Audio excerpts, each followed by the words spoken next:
Senhor presidente, nesse momento, Moisés Rossi, senhora vereadora, senhores vereadores, funcionários da casa, funcionários da imprensa, munícipes que nos acompanham pelos diversos órgãos e também aqui nas galerias, o meu boa tarde, manifestando inicialmente um voto de pesar para o senhor Carlos Alfredo Fogaça, mais conhecido como Palhaço Paraquedas, aí pelo seu falecimento.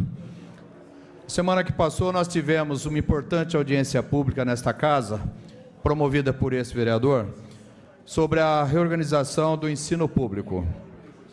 São 5.000 escolas que estão sendo, nesse momento, readequadas do 1º ao 5º fundamental e do 6º ao 9º do fundamental e ensino médio, com o objetivo, segundo a Secretaria Estadual, de, além de reduzir o número de escolas, o objetivo, segundo a Secretaria, é aumentar a quantidade de escolas com apenas um ciclo. Entretanto, o debate que nós tivemos aqui nessa casa, ele foi mais a fundo, porque várias questões que foram colocadas trazem certas inquietações.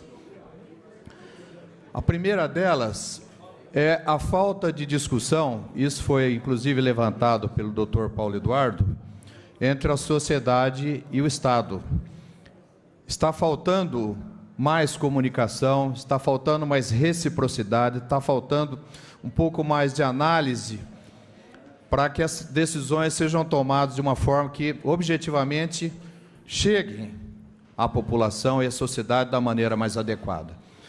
Decisões tomadas dentro de 4 paredes, normalmente não são aquelas que atendem menor à sociedade.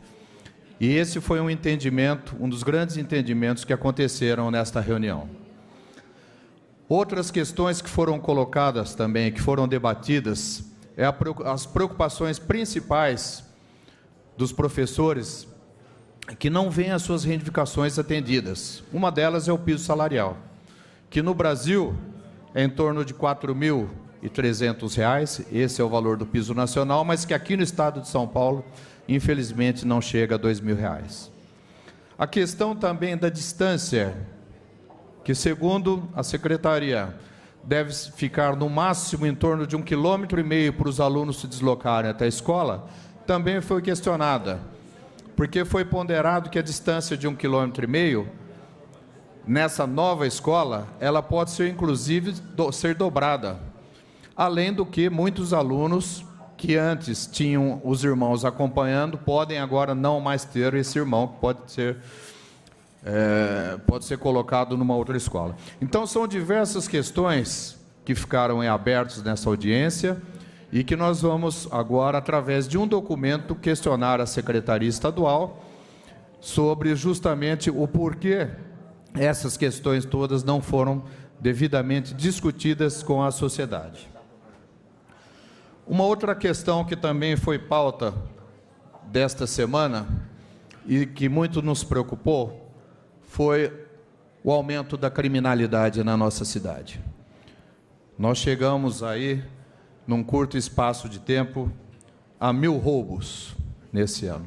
O aumento a postos de combustíveis também tem aumentado significativamente e fizemos um contato com a polícia, com o coronel Kitazumi, mais precisamente, para obter algumas informações, porque nós sabemos, e eu particularmente confio muito na polícia local, que atua prontamente para tentar dirimir essas questões, mas o porquê desse aumento, nesse momento da violência?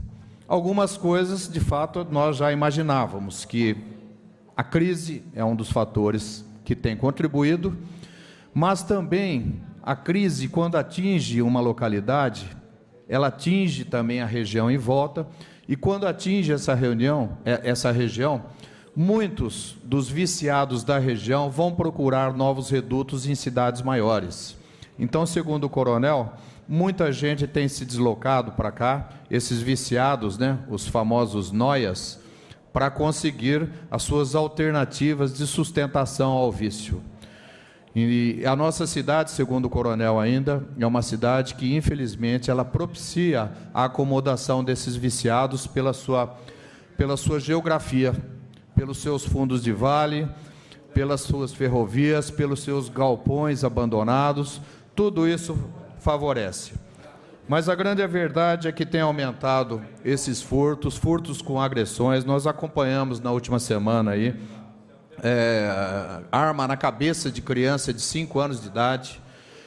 E o pior de tudo que a gente tem visto é esse tipo de violência, ele não está acontecendo apenas em bairros mais ricos, mais favorecidos. Está acontecendo também em bairros mais carentes. Nós tivemos ações desses meliantes ali na região da Santa Cecília. Nós tivemos também no Núcleo Gasparini. E por que eu estou falando tudo isso? Porque a nossa preocupação em relação ao monitoramento, desde o início da nossa atuação nessa Câmara, nesse momento vem exatamente de encontro a essas necessidades da polícia na resolução desses crimes aí.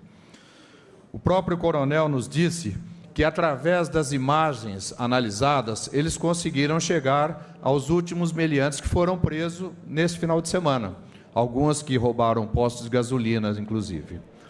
Então, a questão do monitoramento, ela é importantíssima e vital para a nossa cidade, porque ela atua na resolução dos crimes e, muitas vezes, até na prevenção desses crimes. E nós estamos indo de encontro a esse pleito, já desde o início da nossa atividade aqui nessa tribuna, porque entendemos que isso pode ajudar e muito a nossa cidade.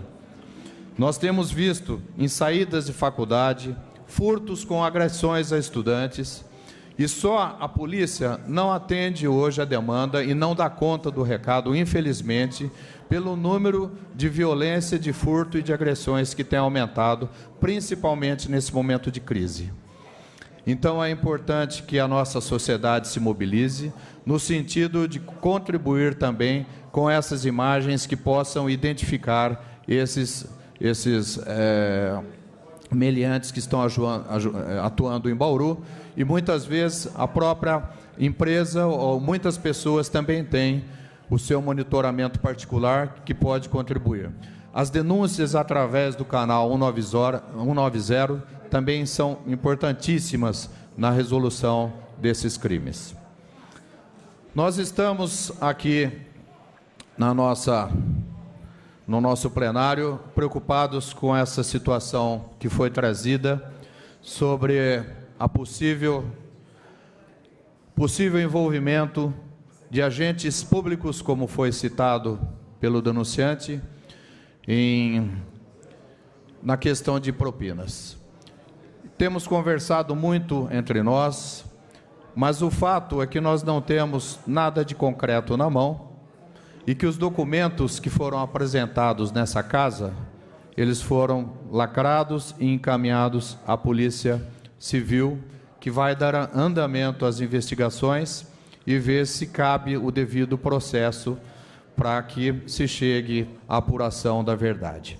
Na semana que passou, na minha última tribuna, eu disse e reitero que eu acho que não cabe a nós ficarmos aqui debatendo por demais esse assunto nesse momento, porque tudo isso cabe na apuração da verdade e na punição de envolvidos, se houver, se acontecer.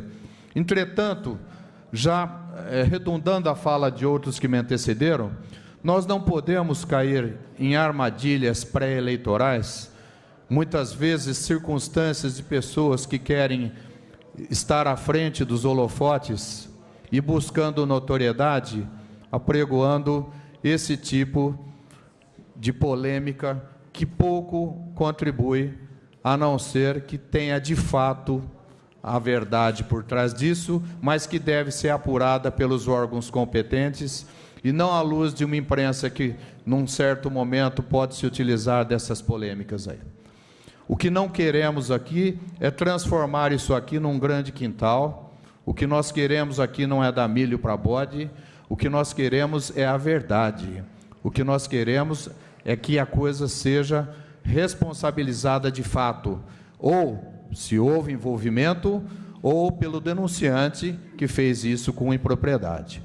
Esperamos, senhor presidente, que isso transcorra com tranquilidade, que não atrapalhe os nossos serviços, que são mais importantes. Muito obrigado e boa tarde.